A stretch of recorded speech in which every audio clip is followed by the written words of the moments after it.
Assalamualaikum warahmatullahi wabarakatuh. Pada kesempatan kali ini perkenankan kami dari kelompok 1 yang beranggotakan saya, Dia Ayu Sulisti Pratiwi dengan NIM 192121148, dan yang kedua Puput Putri Putranta dengan NIM 192121151, dan juga Dewi Kristianingsih dengan NIM 192121162. Pada pertemuan kali ini kami akan membahas tentang Pengadilan Agama di Indonesia dan Mahkamah Syariah. Yang pertama, di sini saya akan sedikit menjelaskan tentang pengertian peradilan dan pengadilan, dan juga tentang pengadilan agama sebagai pelaksana kekuasaan kehakiman. Di sini pengertian pengadilan dan peradilan. Peradilan mempunyai 3 arti, yaitu sebagai proses, badan atau kelembagaan, dan juga sistem. Peradilan sebagai proses yakni proses peradilan atau litigasi yang berlangsung di pengadilan atau mahkamah yang prosedur atau tata caranya diatur sesuai hukum acara yang berlaku. Dan yang kedua yaitu peradilan sebagai badan atau kelembagaan, merupakan himpunan satuan-satuan instansi pengadilan atau satuan kerja yang menghimpun unit-unit kantor pengadilan dalam satu lingkungan peradilan, seperti lingkungan peradilan umum, lingkungan peradilan agama, dan sebagainya, yang merupakan subsistem dari sistem peradilan. Sedangkan peradilan sebagai sistem merupakan sebuah tatanan holistik dan komprehensif yang meliputi kelembagaan, unit kerja, dan cara kerja. Sistem peradilan disebut juga dengan sistem kekuasaan kehakiman. Sedangkan pengertian pengadilan menurut R. Subakti dan R. Citra Sudibyo, pengadilan adalah badan yang melakukan peradilan, yaitu memeriksa dan memutusi sengketa-sengketa hukum dan pelanggaran-pelanggaran hukum atau undang-undang. Sedangkan peradilan adalah segala sesuatu yang berhubungan dengan tugas negara menegakkan hukum dan keadilan. Sedangkan menurut Sahran Basah, penggunaan istilah pengadilan ditujukan kepada badan atau wadah yang memberikan peradilan, sedangkan peradilan menunjuk kepada proses untuk memberikan keadilan dalam rangka menegakkan hukum.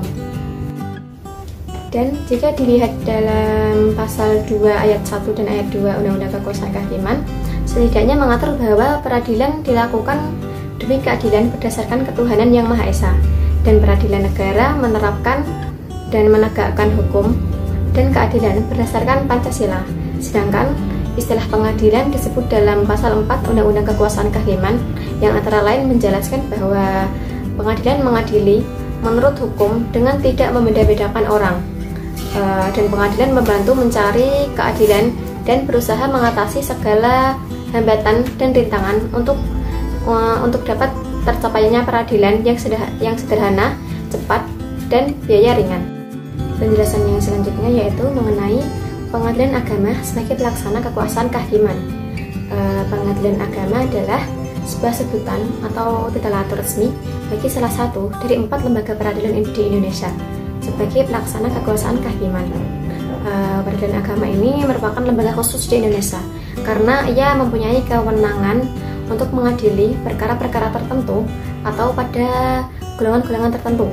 Adapun jenis perkara yang diadili adalah jenis perkara menurut agama Islam, akan tetapi tidak secara universal. Dengan kata lain, peradilan agama adalah peradilan Islam limitatif, yaitu yang telah disesuaikan dengan negara Indonesia. Selanjutnya, saya akan menjelaskan tentang dasar hukum peradilan. Dasar hukum peradilan agama dalam Undang-Undang Dasar 1945 diatur oleh pasal 24 yang pada ayat 1 menjelaskan bahwa kekuasaan kehakiman merupakan kekuasaan yang merdeka untuk menyelenggarakan peradilan guna menegakkan hukum dan keadilan. Dalam ayat 2 dijabarkan bahwa kekuasaan kehakiman dilakukan oleh sebuah Mahkamah Agung dan badan peradilan yang berada di bawahnya dalam lingkungan peradilan umum, lingkungan peradilan agama, lingkungan peradilan militer, dan lingkungan peradilan tata usaha negara, dan oleh sebuah Mahkamah Konstitusi.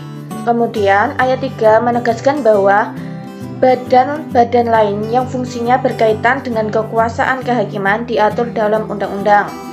Undang-Undang Nomor 7 Tahun 1987 tentang peradilan agama sebagaimana diubah terakhir kalinya dengan Undang-Undang Nomor 50 Tahun 2009 yang dalam pasal 2 menegaskan bahwa peradilan agama merupakan salah satu pelaksana kekuasaan kehakiman bagi rakyat pencari keadilan yang beragama Islam mengenai perkara perdata tertentu yang diatur dalam undang-undang. Selanjutnya, dalam pasal 2 ayat 1 menerangkan bahwa kekuasaan kehakiman di lingkungan peradilan agama dilaksanakan oleh pengadilan agama dan pengadilan tinggi agama. Menurut Mahfud MD, ada 3 landasan konstitusional yang dapat dipakai sebagai dasar pijak bagi peradilan agama Indonesia, yaitu Pancasila, Dekret Presiden 5 Juli 1959 dan UUD 1945. Pengadilan agama yang merupakan pengadilan tingkat pertama bertugas dan berwenang memeriksa, memutus, dan menyelesaikan perkara-perkara di tingkat pertama antara orang-orang yang beragama Islam di bidang perkawinan, kewarisan, wasiat, dan hibah yang dilakukan berdasarkan hukum Islam serta wakaf dan sedekah sebagaimana diatur dalam pasal 49 Undang-Undang Nomor 50 Tahun 2009 tentang peradilan agama. Fungsi pengadilan agama dalam melaksanakan tugas pokok.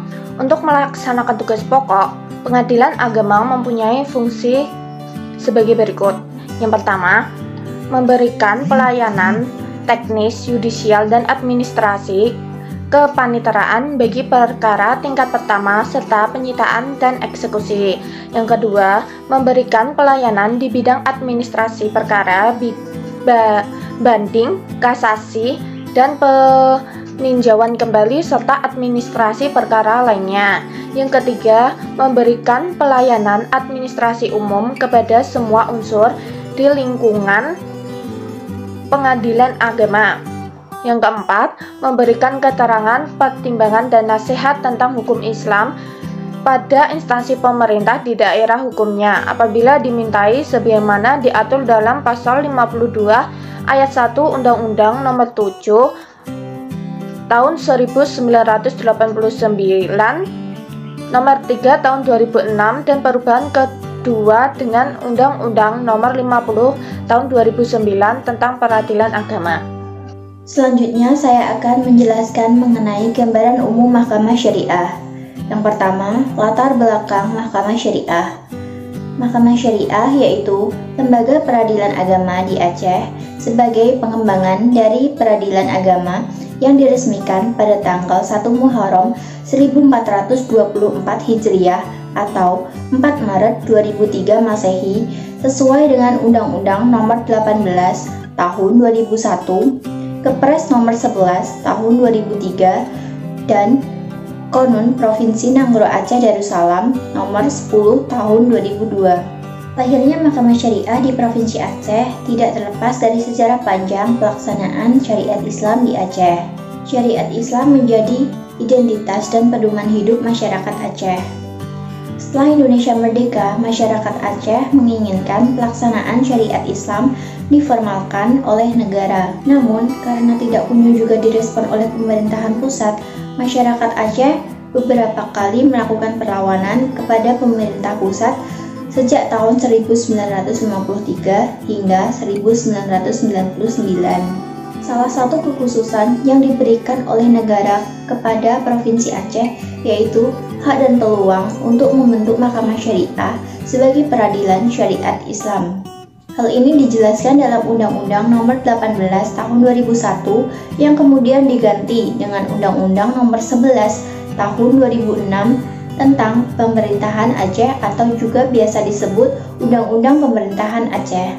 Selanjutnya tugas dan wewenang pengadilan agama yaitu memeriksa, memutus, dan menyelesaikan perkara di tingkat pertama antara orang-orang yang beragama Islam di bidang perkawinan, di bidang waris, wasiat, hibah, wakaf, zakat, sedekah, dan di bidang ekonomi syariah. Kewenangan Mahkamah Syariah juga diatur dalam pasal 128 Undang-Undang Nomor 11 Tahun 2006 tentang Pemerintah Aceh yang berbunyi yang pertama yaitu Peradilan Syariat Islam di Aceh adalah bagian dari sistem peradilan nasional dalam lingkup peradilan agama yang dilaksanakan oleh Mahkamah Syariah yang bebas dari pengaruh pihak manapun. Kewenangan Mahkamah Syariah juga diatur dalam pasal 128 Undang-Undang Nomor 11 Tahun 2006 tentang Pemerintah Aceh yang berbunyi yang pertama yaitu Peradilan Syariah Islam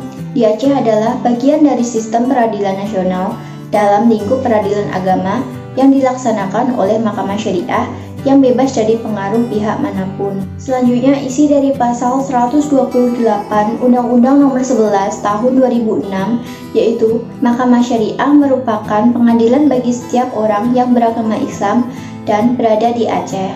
Kemudian, isi dari pasal 128 Undang-Undang Nomor 11 Tahun 2006 yang terakhir yaitu ketentuan lebih lanjut mengenai bidang hukum keluarga, bidang hukum perdata, dan bidang hukum pidana diatur lebih lanjut dalam konun. Berdasarkan tugas pokok, Mahkamah Syariah juga melaksanakan beberapa fungsi yang meliputi sebagai berikut. Yang pertama, fungsi peradilan. Dalam hal ini, Mahkamah Syariah merupakan salah satu pilar pelaksanaan kekuasaan kehakiman untuk menerima, memeriksa, mengadili, dan menyelesaikan setiap perkara yang diajukan kepadanya berdasarkan wilayah hukum atau kompetensi relatifnya.